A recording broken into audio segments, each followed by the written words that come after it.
జీవితంలో ఉన్నటువంటి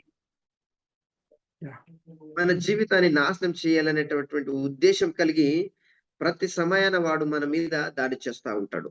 అందులో భాగంగా దేవుడు నిర్మించినటువంటి మొట్టమొదటి కుటుంబం ఏదైతే ఉందో, ఈ దినాలలో ప్రతి కుటుంబము దేవుడు నిర్మించిందే.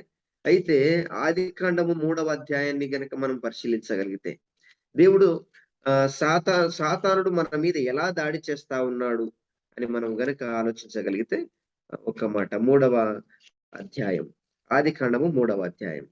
దేవుడైన యెహోవా చేసిన సమస్త భూజంతువులలో సర్పము యుక్తి గలదై ఉండెను, అది ఆ స్త్రీతో ఇది నిజమా అనేటటువంటి ఒక మాటతో ఆ యొక్క కుటుంబ జీవితాన్ని పతనం చేస్తా ఉన్నాడని మనము చూస్తా ఉన్నాం. పతనం చేయాలని ఆశిస్తా ఉన్నాడు. ప్రియమైన దేవుని సంగమా, ఎందుకనగా ఈనాటి క్రైస్తవ్యము, ఈనాటి క్రైస్తవ జీవితం, వ్యక్తిగత జీవితాలు ఎలా ఉన్నాయి అని మనం ఒకసారి పరిశీలిస్తే, కొత్త వాటికి మనం అడుగిడుతా ఉన్నాం. అంటే కొత్త దానాన్ని చూడాలని ఆశపడుతూ ఉన్నటువంటి జీవితాలు మనవి. సాతానుడు అవ్వతో మాట్లాడినప్పుడు హవ్వ గమనించాల్సినటువంటి విషయం ఏదై ఉండెను అంటే, దేవుడు ఆల్రెడీ ఒక విషయాన్ని చెప్పాడు. ఏ పనైతే చేయకూడదని చెప్పాడో ఆ విషయం పట్ల సాతానుడు మాట్లాడుతా ఉన్నప్పుడు, ఈ విషయాన్ని దేవుడు నాకు ముందే చెప్పాడు, ఈ విషయం పట్ల నాకు జ్ఞానం ఉందని తను ఆలోచించలేదు. కానీ ఆ కొత్త వ్యక్తిని చూసినప్పుడు, ఆ సాతానుని చూసినప్పుడు, తన మాటలు విన్నప్పుడు ఆ యొక్క మాటలకు, ఆ యొక్క వ్యక్తికి తను దాసోహం అయిపోతా ఉంది. ఈరోజు క్రైస్తవ్యం కూడా అలాగే ఉంది. ఎలా ఉంది అనంటే, ఎవరైనా ఒక కొత్త వ్యక్తి చెప్తా ఉన్నాడంటే అతన్ని వెంబడి వెళ్ళడం. అతని యొక్క ఆలోచన ఎలా ఉందో మనం అదంతా ఆలోచించకుండా ఆయన వెంబడి వెళ్తా ఉంటాం. ఈరోజు సంఘ జీవితాలలో కూడా ఎలా ఉంది అనంటే, ఏదైనా ఒక అంటే సంఘంలో ఒక వ్యక్తి మంచి మంచి విషయాలు చెప్తా ఉన్నాడని అనుకుంటాము. కానీ తను తన వైపు నడిపిస్తా ఉన్నాడనేటటువంటి ఆలోచన దేవుని ప్రజలుగా మనం చేయలేకపోతా ఉన్నామనేటటువంటి విషయాన్ని మనం జ్ఞాపకం చేసుకోవాలి. ప్రియమైన దేవుని సంగమా, దేవుని దైవ జనమా, సాతానుడు ఆ రకంగా ప్రేరేపించినప్పుడు అవ్వ చేయాల్సినటువంటి ఒక పని ఏదైతే ఉందో, యాకోబు పత్రిక 4వ అధ్యాయం 7వ వచనంలో ఒక మాట ఉంటది. యాకోబు పత్రిక 4వ అధ్యాయం 7వ వచనంలో, కాబట్టి దేవునికి లోబడి ఉండుడి, అపవాదిని ఎదురించుడి, అప్పుడు వాడు మీ యొద్ద నుండి పారిపోవును అనేటటువంటి మాటను మనం చదవగలుగుతాం. సాతానుడని అవ్వగారు గుర్తుపట్టలేకపోయి ఉండొచ్చు. కానీ కొత్త వ్యక్తి అనేటటువంటి విషయం అయితే అవ్వగారికి తెలిసి ఉండొచ్చు. ఆ సమయంలో కొత్త వ్యక్తి నాతో మాట్లాడుతూ ఉన్నప్పుడు వాడిని ఎదిరించాలనేటటువంటి ఆ జ్ఞానము తను కోల్పోయి తన ఆలోచన వెంబడి వెళ్తా ఉంది. కనుక అపవాది ఒక సంఘాన్ని, ఒక వ్యక్తిని, కుటుంబ జీవితాన్ని ఎలా నాశనం చేస్తాడు అంటే, తన యొక్క ఆలోచనను వారి యొక్క జీవితాలలోనికి ఇన్సర్ట్ చేస్తా ఉంటాడు. వాని యొక్క మొట్టమొదటి ఆలోచన ఏమిటంటే, తన సంఘాన్ని, దేవుని సంఘాన్ని, దేవుని యొక్క బిడ్డలను నాశనం చేయాలనేటటువంటి ఆశ. కనుక వాని యొక్క ఆలోచన ఒకలాంటి అంటే వాడు పక్కదారిని పట్టించేటటువంటి జీవితాన్ని వాడు మనకు ఇస్తా ఉంటాడు. వాని ఆలోచనను మనం గుర్తుపట్టగలిగితే అది నిజంగా మన జీవితానికి ఎంతో శ్రేష్టం. అవ్వగారు ఆ పని చేసేది ఉంటే ఏమని, వారిని ఎదిరించేటటువంటి పని చేసేది ఉండాల్సినటువంటి ఆ క్రమంలో తను ఎదిరించకుండా నిజంగా తను వెంబడి వెళ్తా ఉంది. తన యొక్క ఆలోచన ప్రకారం వెళ్తా ఉంది. అందుకొరకే కీర్తన 1వ అధ్యాయం 1వ వచనం ప్రకారం, దుష్టుని ఆలోచన చొప్పున నడవక. సాతానుడు మనం ఎలా ప్రేరేపిస్తాడంటే, వాని యొక్క ఆలోచన ప్రకారం మనల్ని ప్రేరేపిస్తా ఉంటాడు. వాని యొక్క ఆలోచన ప్రకారం మనం నడిపింపజేయాలని చూస్తా ఉంటాడు. కానీ మనం దాన్ని ఎదిరించే విధంగా ఉండాలని దేవుడు ఈ యొక్క ఉదయకాల సమయమున ప్రతి వ్యక్తితో మాట్లాడుతా ఉన్నాడు. ప్రతి ఆ కుటుంబ జీవితాల గురించి మాట్లాడుతా ఉన్నాడు. ప్రతి సంఘంలో ఉన్న ప్రతి విషయాలను బట్టి మనం ఎంతో జ్ఞానం కలిగి ఉండాలని, అనగా సాతాను ఆలోచనను మనం గుర్తుపట్టి వారిని ఎదిరించేటటువంటి స్థితిలో ఉండాలని దేవుడు మనకు తెలియజేస్తా ఉన్నాడు. అందుకొరకే 1వ దినవృత్తాంతంలో 21వ అధ్యాయము 1వ వచనంలో ఒక మాట ఉంటది. దావీదు ప్రేరేపింపబడగా అనేటటువంటి ఒక మాట ఉంటది. ఒక్కసారి ఆ మాట చదివి 1వ దినవృత్తాంతంలో 1వ అధ్యాయం 21వ వచనం. తర్వాత సాతాను ఇశ్రాయేలుకు విరోధం కలిచి ఇశ్రాయేలుకు లెక్కించుటకు దావీదును ప్రేరేపింపగా. సో ఈ సాతానుడు ఏం చేస్తాడంటే, ఒక మనిషిని ప్రేరేపిస్తా ఉంటాడు. వాని యొక్క ఆలోచనలను రెచ్చగొడతా ఉంటాడు. అందుకొరకే సామెతల గ్రంథంలో 1వ అధ్యాయము 10వ వచనం 11వ వచనంలో ఒక మాట ఉంటది. పాపులు నిన్ను ప్రేరేపింపగా ఒప్పుకుము అనేటటువంటి ఒక మాట ఉంటది. కనుక ప్రియమైన దేవుని సంగమా, దేవుని దైవజనమా, సాతానుడు మనం ప్రేరేపించేటటువంటి విషయంలో చాలా జాగ్రత్త కలిగి, జ్ఞానం కలిగి మనం ఉండాలని దేవుడు తెలియజేస్తా ఉన్నాడు. వాడు ప్రేరేపించే విధంగా మనం వెళ్తా ఉంటాం. అందుకొరకే ఒక మాట ఉంటది 14వ వచనంలో, నీవు మాతో పాలివాడవై ఉండుము, మనకందరికి సంచి ఒకటే ఉండును అని వారు నీతో చెప్పుదురు. పలు విధమైన 13వ వచనం, పలు విధమైన మంచి సొత్తులు మనకు దొరుకును, మన ఇండ్లను దోపుడు సొమ్ముతో నింపుకొదుము. అనగా ఇవన్నీ సాతాను యొక్క ఆలోచన. ఒక వ్యక్తిని ఎలా నాశనం చేయాలన్నా, ఒక సంఘాన్ని ఎలా నాశనం చేయాలన్నా, ఒక దైవ కుటుంబాన్ని ఎలా నాశనం చేయాలనేటటువంటి ఒక ఆలోచనలు వాడు మనకు కలిగిస్తా ఉన్నప్పుడు వాడిని ఎదిరించేటటువంటి శక్తిని మనం పొందుకునే వారమై ఉండాలని దేవుని వాక్యం సెలవిస్తా ఉంది. అందుకొరకే ఎఫెసీయులకు రాసిన పత్రిక 4వ అధ్యాయము 27వ వచనంలో ఒక మాట ఉంటుంది, అపవాదికి ఏమాత్రం చోటివ్వకూడదని దేవుని వాక్యం సెలవిస్తా ఉంది. కానీ మనం ఏం చేస్తా ఉంటాం అంటే వానికే చోటిస్తా ఉంటాం, వాని ఆలోచనలకు చోటిస్తా ఉంటాం. ఈరోజు ప్రతి సంఘంలో, ప్రతి కుటుంబంలో అనగా వ్యక్తిగత జీవితాలలో మనం ఏం చేస్తా ఉన్నామంటే దేవుని మాట already God has given us the wonderful instructions. మనం ఏం చేస్తాం, వాటిని పక్కకు పెట్టి కొత్త ఆలోచనను కొత్త వ్యక్తి ద్వారా వెళ్ళడానికి మనం ప్రయత్నం చేసేటటువంటి దినాలు ఇవి. ఎందుకంటే ఆ లోకం ఆ రకంగా మనను ప్రేరేపిస్తా ఉంటది. కనుక ఆ రకమైనటువంటి వాటికి మనం దూరపడి అపవాదికి చోటివ్వక, ఏమాత్రము చోటివ్వక దేవునితో నడవాలని దేవుని వాక్యం ద్వారా మనం హెచ్చరించబడతా ఉన్నాం. అదే విధంగా 1వ పేతురు 5వ అధ్యాయం 8వ వచనంలో ఒక మాట ఉంటది, అపవాది ఎవరిని గర్జించు సింహములే ఎవరిని మృంగుదునా అని వాడు చూస్తా ఉంటారు. 1వ పేతురు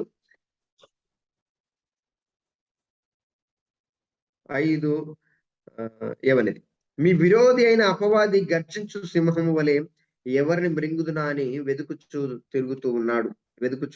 తిరుగుచున్నాడని దేవుని వాక్యం సెలవిస్తుంది. కనుక అపవాదికి ఉండేటటువంటి ఒకటే ఒక పని ఏమిటంటే, వాడు ఎవరిని మృంగుదునా, ఎవరిని నాశనం చేయాలి, ఏ కుటుంబాన్ని నాశనం చేయాలా, ఏ వ్యక్తిగత జీవితాన్ని నాశనం చేయాలా, ఏ సంఘ జీవితాన్ని నాశనం చేయాలా అనేటటువంటి వాడు అదే పనిలో ఉన్నాడు. అందుకొరకే యోహాను 10వ అధ్యాయం 10వ వచనంలో ఒక మాట, దొంగ దోచుకొనడానికి, అదే విధంగా నాశనం చేయడానికి, హత్య చేయడానికి వాడు వస్తా ఉంటాడని క్లియర్ గా, ఎలాగంటే కళ్ళకు కట్టినట్లు దేవుని వాక్యం మనకు సెలవిస్తా ఉంది.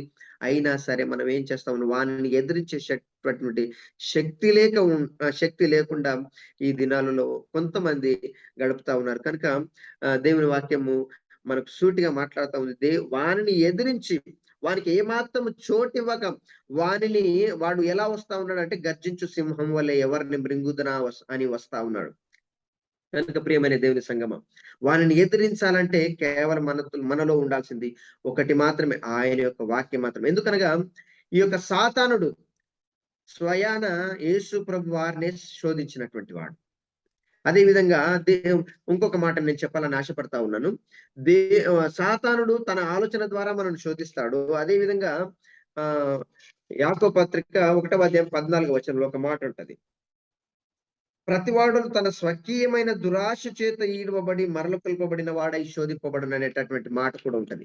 అంటే ఒక మానవుడు 2 రకాలుగా శోధింపబడతాడు. ఒకటి సాతాను ఆలోచన ద్వారా శోధింపబడతాడు. అదే విధంగా తనలో ఉన్నటువంటి స్వకీయమైనటువంటి దురాశ చేత కూడా శోధింపబడతాడు అనేటటువంటి మాటను మనం చూడగలుగుతాం. కనుక ఈ 2 విషయాల్లో మనం జాగ్రత్త కలిగి ఉండాలని దేవుని వాక్యం సెలవిస్తా ఉంది. అయితే ఈ అపవాదిని ఎదిరించాలంటే, అపవాదికి చోటు ఇవ్వకుండా ఉండాలి అంటే మనం చేయాల్సినటువంటి ఒకటే ఒక పని, కేవలం యేసుక్రీస్తు వారిని మాత్రమే మనము ఆయన వెంబడి, ఆయన దారిలో, ఆయన చూపించినటువంటి మార్గంలో నడవడమే మనకున్నటువంటి ఆ యొక్క చివరి పని. అది ఏమిటంటే మత్తయి సువార్త 4వ అధ్యాయం 3వ వచనంలో ఒక మాట ఉంటది. ఆ మాట చదివి నేను వినిపించాలని ఆశపడతా ఉన్నాను. మత్తయి సువార్త 3వ అధ్యాయం 4వ అధ్యాయం 3వ వచనం, ఆ శోధకుడు ఆయన యుద్ధకు వచ్చి, నీవు దేవుని కుమారుడవైతే ఈ రాళ్ళు రొట్టెలగునట్లు ఆజ్ఞాపించమన్నాడు. అందుకు ఆయన, మనుషుడు రొట్టె వలన మాత్రము కాదు గాని దేవుని నోట నుండి వచ్చేటటువంటి ప్రతి మాట వలన జీవిస్తాడనేటటువంటి సమాధానంతో ఆ శోధకుని ఎదిరిస్తా ఉన్నాడు, ఆ శోధకుని జయిస్తా ఉన్నాడు ప్రభు అయినటువంటి యేసుక్రీస్తు వారు. ఈ రోజు నీవు నేను ఎదిరించాలంటే ఒకటే ఒక మార్గం ఏమిటంటే తన వాక్యాన్ని మన హృదయంలో నింపుకోవడం, మన హృదయము తన యొక్క వాక్యము చేత, తన యొక్క మాటల చేత నింపబడి ఉండడమే. అందుకొరకే ఒక మాట ఉంటది కదా, మనుష్యుని యొక్క హృదయంలో ఉండాల్సింది దేవుని వాక్యం అంట. హృదయం నిండిన దాని కొలది తను మాట్లాడతాడని అనుకో. సాధారణంగా మనుషులు ఈ లోకంలో ఏవేవో నిండి ఉంటాయి, వారు ఆ రకంగా మాట్లాడతారు. కానీ దేవుని బిడ్డలమైన మనము, దేవుని కుటుంబంలో ఉన్నటువంటి వారమైన మనము, దేవుని సంఘమైనటువంటి మనము మన హృదయంలో నిండాల్సినటువంటిది, మన హృదయంలో ఉండాల్సినటువంటిది సాతానుని ఎదిరించేటటువంటి శక్తి కేవలం ఆ వాక్యానికి ఉందని దేవుడు తెలియజేస్తా ఉన్నాడు. ఆ వాక్యం ద్వారా మాత్రమే ఆ యొక్క సాతానుని ఓడించగలమని, ఎదిరించగలమని, అప్పుడే వాడు మన యుద్ధ నుండి పారిపోతాడనేటటువంటి యొక్క ఆ విషయాన్ని ఈరోజు మనం గమనిస్తా ఉన్నాం. కనుక దేవుడు తన యొక్క మాటలు మన హృదయంలో ఉంచేటటువంటి ఆ విషయాన్ని మనం గమనిస్తా ఉన్నాం. కనుక దేవుడు ఏ రకంగానైతే సాతానుని ఎదిరిస్తా ఉన్నాడు, అదే విధంగా ఇంకొక మాట అంటాడు, నీవు దేవుని కుమారుడు అయితే క్రిందకు దుముకు అనేటటువంటి సందర్భంలో ఆ రకంగా 3 సార్లు శోధిస్తా ఉన్నటువంటి ఆ సందర్భంలో దేవుడు 3 సార్లు సాతానుని జయిస్తా ఉన్నాడు.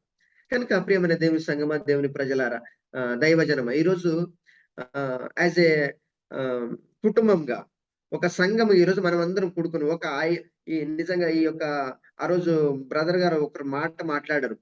ఐక్యత కొరకు, అంటే నాకు తెలిసి అబ్రహాం సారో ఎవరో, ఐక్యత కొరకు మేము కాళ్ళైనా పట్టుకుంటామనేటటువంటి ఒక మా గొప్ప మాటను మాట్లాడాలి. అది అంతా దేవుని యొక్క ప్రణాళిక, దేవుడిచ్చేటటువంటి ఆలోచన. స్వకీయమైనటువంటి దురాశ చేత ఈడబడేటటువంటి ప్రజలు ఉన్నటువంటి ఈ దినాలలో దేవుని ఆలోచన చేత నడిపింపబడేటటువంటి గొప్ప గొప్ప దైవజనులు, మంచి మంచి వ్యక్తిగత జీవితం కలిగినటువంటి వారు కూడా మన యొక్క సంఘంలో, ఈ యొక్క కాన్ఫరెన్స్ లో ఉన్నారని నేనైతే తలచుతా ఉన్నాను. కనుక దేవుని ఆలోచన చేత మనం ముందుకు వెళ్తూ సాతానును జయించే విధంగా, వాని యొక్క ఆలోచనలు, వాని యొక్క తంత్రములను ఎదిరించేటటువంటి విధంగా దేవుడు మనం ఉండాలని, మన జీవితాలు గడపాలని తెలియజేస్తా ఉన్నాడు. అదే విధంగా ఎఫెసీలకు రాసిన పత్రిక 6వ అధ్యాయం 11వ వచనంలో ఒక మాట ఉంటది, వాని యొక్క అపవాది తంత్రములను ఎదిరించుట. ఎఫెసీ 6:14.